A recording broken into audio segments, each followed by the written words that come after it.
राजकारणात जेवणाचं ताट द्यावं पण पाठ देऊ नये असं म्हटलं जातं। मात्र मालेगावात आज एक वेगळंच चित्र पाहायला मिळालं।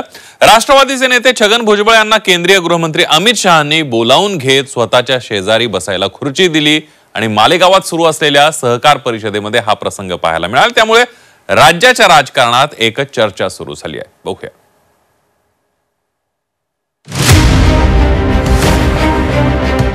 सहकार परिषदेत भुजबळांना शाही मानपान।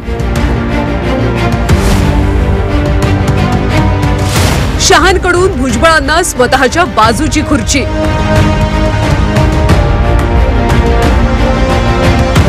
शहा भुजबळांच्या जवळकीची जोरदार चर्चा।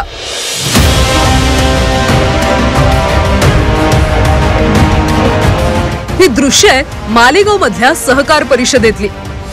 मालेगावच्या सहकार परिषदेत केंद्रीय गृहमंत्री अमित शहांनी छगन भुजबळांना बोलावून घेत आपल्या बाजूच्या खुर्चीवर बसवून घेतलं।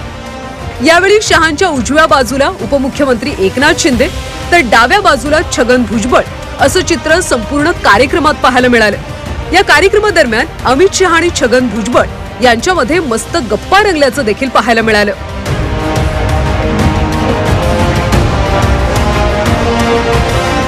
अमित शहा एवढ्यावरच थांबले नाहीत तर त्यांनी आपल्या भाषणात छगन भुजबळ यांचा उल्लेख राष्ट्रवादीचे नेते असा न करता एनडीएचे महत्त्वाचे नेते असा केला। मेरे साथी मंत्री श्री मुरलीधर माहौल जी, स्कूल शिक्षा मंत्री महाराष्ट्र दादाजी भुसे जी, गिरीश महाजन जी, जय कुमार रावल जी, एनडीए के वरिष्ठ नेता नासिक के निवासी श्रीमान छगन भुजबळ जी। छगन भुजबळ भाजपमध्ये प्रवेश करणार असल्याच्या चर्चा गेल्या काही दिवसांपासून जोर धरताना पाहायला मिळतात। आजच्या पालेगाव मधल्या भाषणात सुद्धा भुजबळांनी हे संकेत दिले।